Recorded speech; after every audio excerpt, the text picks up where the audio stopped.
Faire un enfant a toujours eu quelque chose, d'un peu fou, un saut dans l'inconnu. Est-ce que c'est le bon moment? Est-ce qu'on sera à la hauteur? Il y a toujours une forme de pari sur la vie quand on donne la vie.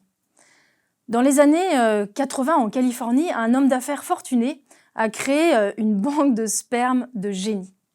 Il contactait, les Nobel, les scientifiques pour, les convaincre de lui léguer leurs gamètes.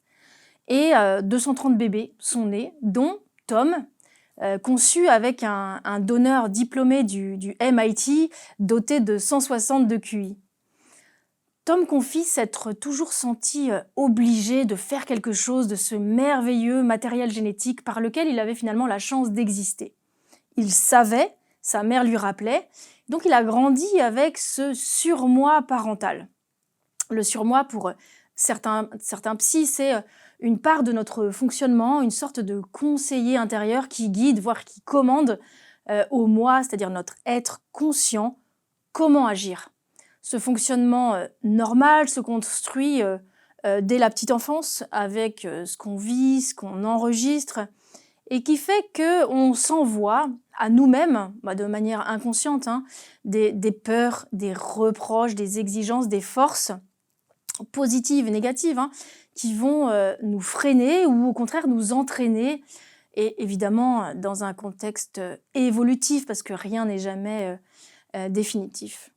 Mais avec cet exemple, on voit qu'on a affaire là à un surmoi d'un genre nouveau, quasiment inscrit dans les gènes. Et j'ai choisi cette anecdote pour mettre en parallèle d'un côté ce que l'enfantement nous révèle de notre humanité, et puis de l'autre, l'impact possible des nouvelles techniques pratiques de procréation artificielle sur les mentalités. Où et comment elles peuvent modifier nos repères culturels. Même si tout le monde ne devient pas parent, l'enfantement concerne tout le monde. C'est un sujet de société et politique. C'est pour ça qu'on doit penser ces questions. Mais ce serait un peu court de dire que juste la technique change les esprits, comme si elle arrivait de nulle part et que finalement on la subissait. En réalité, une pensée, une volonté humaine préexiste toujours à la technique.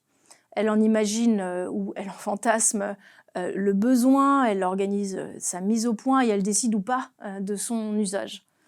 Pensée et technique, en fait, s'influencent, et je crois que c'est peu de dire que cette pensée est souvent aspirée par les pressions de l'individu au désir tout-puissant, par les logiques de marché, par ce vieux rêve aussi de l'homme de changer sa nature humaine, au fond, de mettre la main sur la vie. Tout ça modifie, et je pense que c'est assez peu étudié, la relation à soi, aux autres, et puis finalement bien notre vision d'autrui, de la société et même de la vie. L'enfantement, il inscrit, il ramène au temps. Le temps que ça prend, il faut 9 mois. Modernité ou pas, c'est pas moins qu'il y a 100 ans. Autant que ça prend d'apprendre à marcher, parler, autant long qui écrit les générations. On devient fils, père, grand-père. Il ramène au temps qui passe, qui s'efface, qui apprend aussi à laisser sa place. Et la procréation artificielle, au contraire, elle peut donner l'illusion de défier le temps. Aux États-Unis, des jumeaux sont nés après 30 ans de congélation de embryons. Un petit garçon après 27 ans. Et la femme qui l'a porté, qui l'a mis au monde, elle n'était même pas encore née au moment où lui était conçu. La technique, elle peut aussi donner l'illusion de défier la mort. Parce que la PMA, elle peut continuer en post-mortem, après la mort de l'un ou même des deux parents. Elle se pratique dans plusieurs pays. Et en France, un député a essayé de la faire passer et il l'avait baptisée PMA de volonté survivante. C'est, je crois, très évocateur de ce désir de toute puissance. Et le simple fait que ça existe, que ce soit possible, eh bien ça impacte, à mon avis, dans l'imaginaire collectif, ce consentement difficile à la finitude, à l'irrémédiable dans nos vies. Donner la vie, c'est l'expérience commune d'accueillir le plus petit, le dépendant, le vulnérable, Ça réapprend, voire même ça réconcilie avec cette profonde réalité de notre nature humaine, faite de vulnérabilité, d'interdépendance et puis de limites, quoi. L'enfant, c'est celui qui fait exploser les idées qu'on se fait parce qu'il est jamais comme on l'attendait. Il y a évidemment des ressemblances physiques, par exemple, ça c'est la merveille de la génétique, mais c'est tout sauf de la reproduction. Et ce qu'apprend, je crois, l'enfantement, c'est à voir l'unique en chacun et chacun comme unique. Mais la technique, elle normalise. Elle donne le pouvoir de choisir l'autre selon certains critères. Dans certains pays, il y a des cliniques qui proposent des PAC, FIV des pays, fécondation in vitro et diagnostic préimplantatoire, pour choisir ces embryons comme on choisirait les options. La couleur des yeux, le sexe, tous ces secrets qu'on peut finalement en percer dès l'éprouvettes. Et aux États-Unis, une enquête a révélé que 3% des parents qui sont atteints de surdité d'origine génétique, eh bien, ont choisi de ne pas faire leur bébé sous la couette, mais d'avoir intentionnellement recours au FIV-DPI pour choisir un embryon porteur, lui aussi, de surdité, parce qu'ils souhaitent transmettre leur handicap en héritage pour que leur enfant partage les mêmes moyens de communication. Ce que ces techniques consacrent, je crois, c'est un pouvoir du fort sur le faible et on peine à mesurer encore les conséquences de tout ça. C'est pas seulement la recherche de perfection l'enjeu, mais c'est la disposition humaine que ça exprime et que ça promeut en fait. Et voyez la dernière campagne de l'Agence de la biomédecine pour recruter des donneurs, et je crois à ce sens assez emblématique, parce que son slogan c'est « Donner ses gamètes, ce n'est pas faire un enfant, c'est faire des parents ». En une phrase, elle montre vers qui se focalise l'intérêt « faire des parents ».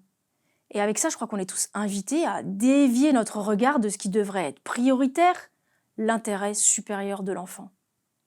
Alors qu'est-ce que ça laisse entendre une société qui tolère tout ça, même si évidemment tout le monde ne le pratique pas? Eh bien, ça laisse entendre que c'est légitime en fait de vouloir que l'autre soit comme je veux qu'il soit et que le désir fait droit. Et comment on va éviter avec tout ça que ce mode de pensée ne contamine toutes les sphères professionnelles, amicales, et qu'au passage, eh bien, ça fragilise les relations humaines.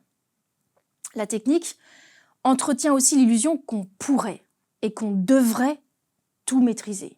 Projet parental, diktat de la classification des grossesses en désirées et non désirées. Elle entretient la technique l'illusion que le risque pourrait disparaître.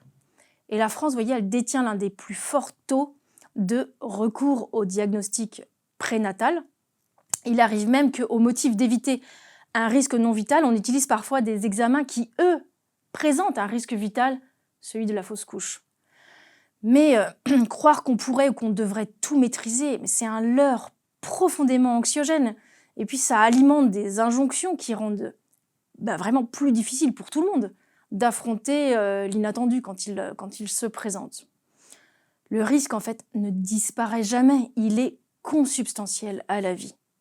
Je crois que refuser de mettre la main sur la vie, c'est protéger une forme d'égalité, celle, au fond, d'avoir eu un commencement qui n'aura jamais été à disposition de personne. Vous voyez, on peut regarder ces deux situations. Celle où on se sait reçu pour ce qu'on est, et puis celle où on sait qu'on a gagné le droit de vivre à cause de certains critères. C'est très différent pour s'approprier son histoire. Et quand il y a eu une intention délibérée d'intervenir, il y a une responsabilité. Parents, commanditaires, biologistes, société. Et ça, c'est tout à fait nouveau dans l'histoire humaine. Un jour, peut-être qu'un Tom sera créé, génétiquement modifié pour avoir la bosse des maths. Mais s'il ne consent pas à ce projet, s'il vit ça comme une perte d'autonomie, au fond comme un pari sur sa vie que lui, en fait, il refuse. Le problème essentiel, je pense, tient à la démesure dans la volonté de maîtriser ce mystère de la naissance. Et cette démesure fragilise l'égalité devant la naissance, la liberté aussi d'être soi et la fraternité, en fait, parce que ça déplace au fond la symétrie, la réciprocité. entre tous. L'enfantement ouvre à l'imprévisible parce que justement, l'enfant n'est pas prévisible. Un jour, peut-être qu'un autre tome sera aussi créé avec le gène de l'oreille absolue, mais qui nous dit qu'il aimera la musique? En conclusion, je dirais que probablement deux cultures s'affronteront, celle de la tentation de maîtrise et celle de l'accueil de l'imprévisible, celle de la vie prise et celle de la vie reçue. L'enfant, il apprend à ceux qui l'élèvent la joie qu'il y a à transmettre, à passer le flambeau, le relais, et même à espérer se faire dépasser. L'enfantement porte la société à mesurer que donner la vie offre de découvrir qu'on peut vouloir donner sa vie pour quelque chose qui nous dépasse, quelque chose de plus grand que soi, en l'occurrence plus petit, et que c'est là le plus grand amour qui soit. L'amour parental, au fond, montre une chose au monde, c'est qu'il peut être sans condition. Et un élan de vie profond part de cet amour. Alors parions, espérons qu'il ne se laisse pas muter par l'envahissement des biotechnologies qui brouillent les esprits et qui fragilisent l'accueil de la vie. L'enfant, tout enfant, quel que soit son mode de conception, quand il ouvre les yeux sur le monde, il ouvre aussi les yeux du monde sur le nouveau qu'il voit, le nouveau qu'il va porter et apporter. Et sa soif de connaissance, sa capacité intacte d'émerveillement nous redit, à sa façon, que rien n'est impossible. Le miracle qui sauve le monde, écrivait Hannah Arendt, c'est la naissance d'hommes nouveaux. Le fait qu'ils commencent à nouveau l'action dont ils sont capables par droit de naissance. Et seule l'expérience totale de cette capacité peut octroyer aux affaires humaines la foi et l'espérance.